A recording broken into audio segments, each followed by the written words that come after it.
शिवसेना उद्धव बाळासाहेब ठाकरे पक्षाचे खासदार संजय राऊत आणि आमदार रोहित पवार बोलतायत. थेट जाऊयात. निर्णय आधी घ्यायला पाहिजे होता, तो घेतला. अधिकार त्यांना आहे. जेव्हा पहिला एक तुकडी, मला वाटतं 13 जणांची सुरतला जाणार आहे, सुरत जाणार आहे, त्या दिवशीच आम्ही अपात्रतेच्या कार्यवाही पूर्ण करण्यासंदर्भात आमचा आग्रह होता. तो निकाल लागला असता वेळेत, पण त्या निकालाची वाट न बघता निवडणूक आयोगानं पक्ष फुटीवरती शिक्कामोर्तब केले विधिमंडळ पक्षाचा, आणि पक्ष आणि चिन्ह हे मिंदे गटाला विकलं म्हणतो. यात खूप मोठा व्यवहार झाला. निवडणूक आयोग विकत घेतला.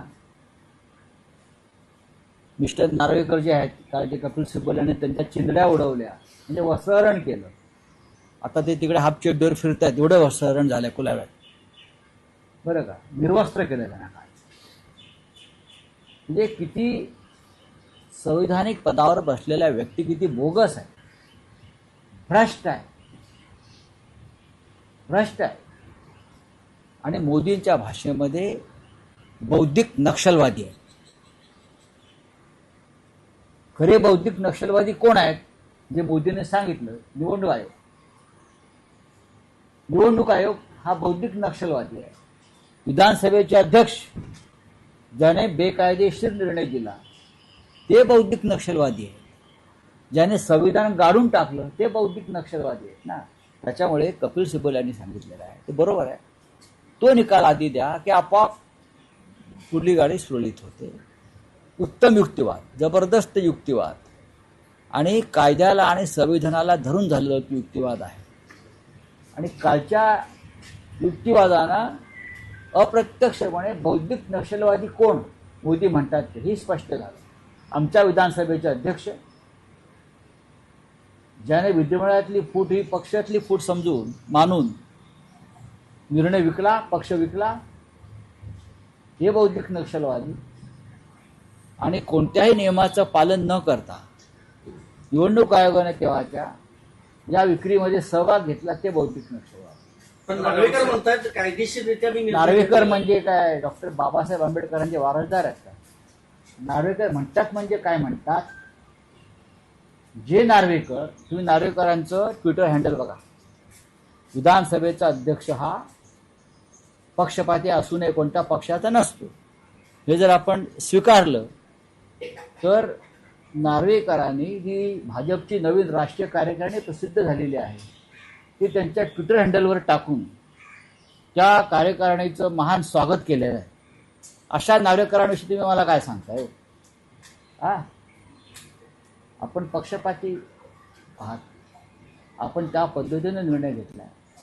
आणि मी म्हणतो ना, आर्थिक आणि राजकीय दबावाखाली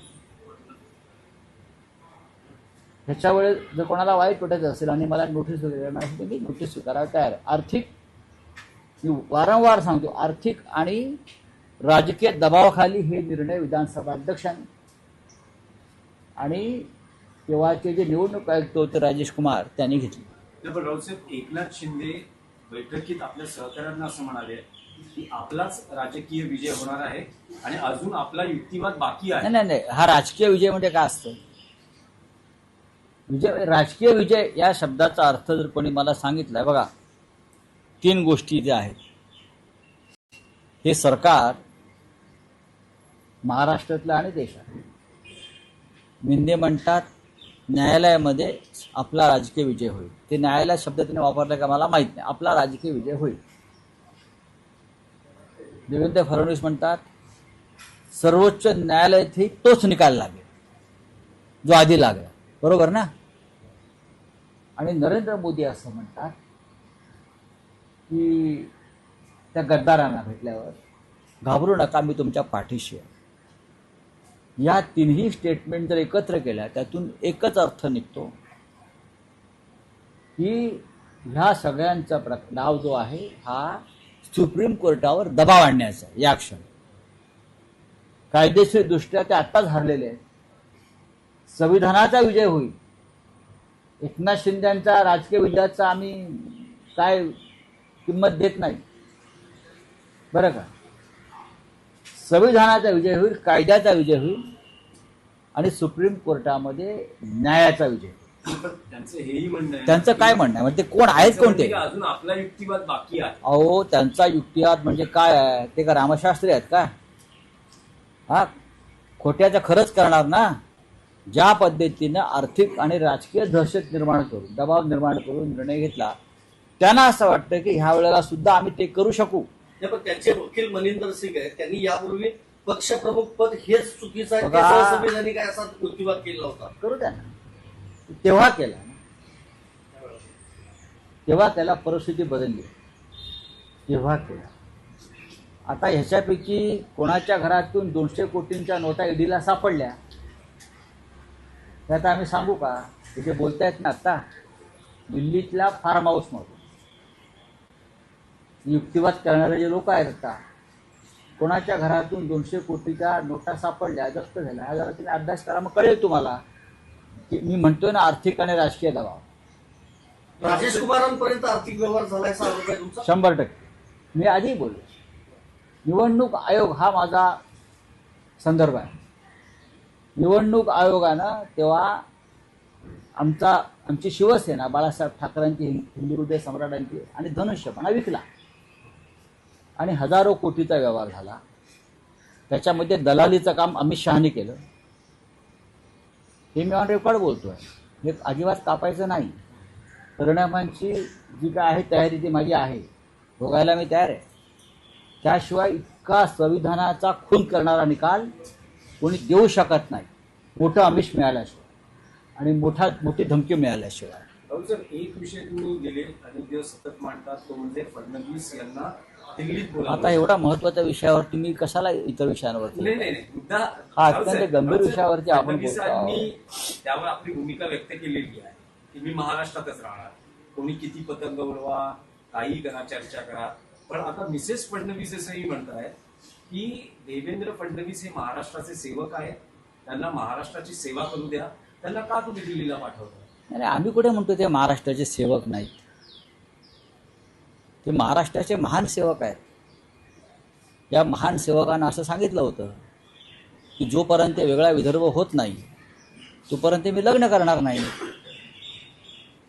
असं या महान सेवकाचं वक्तव्य मला या क्षणी आठवत आहे. त्याच्यामुळे मी आमच्या वहिनीसाहेबांच्या भावना समजून घेऊ शकतो. पण शेवटी राष्ट्र महत्त्वाचं आहे ना. RSS साठी, संघासाठी, भाजपसाठी राष्ट्र प्रथम आहे आणि मोदी प्रथम आहेत.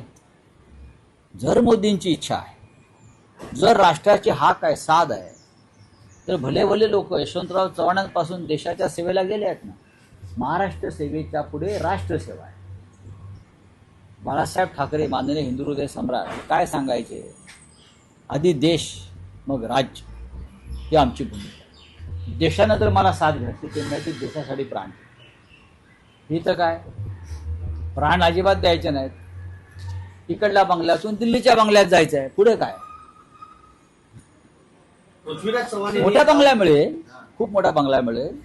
त्याच्यामुळे हळूहळू वहिनी साहेबांनी मानसिकता तयार केली पाहिजे. पृथ्वीराज चव्हाण यांनी एक दावा केलाय, 2014 साली राष्ट्रवादी काँग्रेसच्या आशीर्वादामुळे फडणवीस सरकार सत्तेत आलं. नाही, मला त्याच्याविषयी माहीत नाही.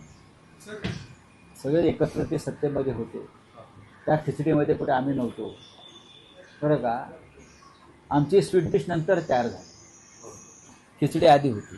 नाही 2014च्या 2019च्या सत्ता स्थापनेची अनेकदा चर्चा होते, पण 2014ला जी सत्ता स्थापन झाली मग म्हणजे एकनाथ शिंदे ठीक आहे. विरोधी पक्ष हो, पण असे एकाच वेळेला किती प्रश्न घेणार होतो? हा वेगळा विषय आहे तो. बोले आप क्या है? जुन्नरमध्ये जे हत्याकांड झालं 10 वर्षीय त्या मुलीवर त्यांनाहून अत्याचार करून काय वाटतं? मुख्यमंत्री गृहमंत्री राजीनामा द्यावा का? वाचलं मी, काय वाचलंय मी. लहान मुलीवरती अत्याचार झाला. संभाजीनगरमध्ये घटना झाली आहे, पुण्यात ही झाली आहे. असं आहे की म्हणूनच मोदींची इच्छा आहे की राज्याची कायदा सुव्यवस्था पण सुधारायची आहे. त्याच्यामुळे मुख्यमंत्री बदलायला पाहिजे. गृहमंत्री आहेत ना राज्याचे, मुख्यमंत्री हे गृहमंत्री आहेत. मुलींवरती वारंवार अत्याचार होत आहेत. मुलींवर संभाजीनगरचा आपण उल्लेख केला, पुण्यात त्या नसापूरचा काय तिकडला एक उल्लेख झाला, म्हणजे प्रकार घडला. जुन्नरचा काल मी वाचण्यात आलं माझ्या. लहान मुलींवरती हे नरभक्षक आणि नरराक्षक हा अत्याचार करून त्यांच्या हत्या करतायत. हा कायदा आणि सुव्यवस्थेचा विषय आहे. याविषयी सुद्धा वहिनी साहेबांनी बोलायला पाहिजे.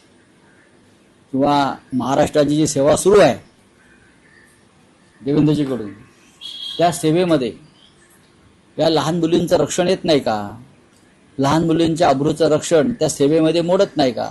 याच्यावर जर त्यांनी काही व्यवस्था दिली विधानसभेच्या भाषेत, तर महाराष्ट्र ऐकायला उत्सुक आहे. आणि मला असं वाटतं की या राज्याची कायदा व्यवस्था पूर्ण कोलमडली आहे. ती आता देवेंद्रजींच्या हातात राहिलेली नाही. त्याच्यामुळे त्यांना राष्ट्र साथ घालते. रस्ते आहेत तर अपघात होणारच असं शंकर मांडेकर म्हणतात. एक 11 वर्षीय चिमुकल्याचा मृत्यू झाला, त्यानंतर त्यांनी ही प्रतिक्रिया आधी दिली आहे. कसं पाहता या वक्तव्याकडे? त्याच्यावरती सुनेत्रा पवारांनी बोलायला पाहिजे. ते त्यांच्या पक्षाचे आमदार आहेत. बोलिये. नाही, राहू सर, एकच म्हणाला, शिंदे म्हणजे मुख्यमंत्री बदलायला हवा. शिंदेचे मंत्री आमदार अनेकदा ही भूमिका व्यक्त करतात की एकनाथ शिंदे हे आमच्या मनातले मुख्यमंत्री नाही होणार ते. आणि आमच्याकडे जेव्हा संख्याबळ असेल तेव्हा आम्ही या मुख्यमंत्री पदावर दावा करू. हो, बरोबर आहे. ते कशावर दावा करू शकतात? त्यांची महत्वाकांक्षा एवढी आहे की उद्या ते दिल्लीत जाऊन प्रधानमंत्री पदावर पण दावा करू शकतात. प्रधानमंत्री पदावर दावा करू शकतात. एवढी त्यांची राक्षसी महत्वाकांक्षा. त्याच्यामुळे त्या महत्वाकांक्षेचं काय करायचं हे प्रधानमंत्री मोदी आणि अमित शहा पाहतात. नाही मग याला जोडून मुंडे साहेब ज्या वेळा काँग्रेसमध्ये जाणार होते असं म्हणतात. कपिल सिब्बल ने कल युक्तिवाद किया था, उसका आपका क्या कहना है? और दूसरी बात कहा कि ये बेचा गया है, इसके बारे में बताइए. मैंने बार बार ये कहा है कि हमारे पार्टी और हमारे पार्टी सिंबल को बेचा गया है चुनाव आयोग की तरफ से, अमित शाह की तरफ से.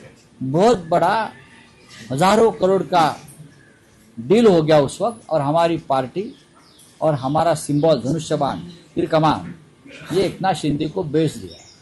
लगभग 5,000 करोड़ का डील उस वक्त हुआ था. लोकशाही मराठी ऐका, पहा, जागरूक रहा.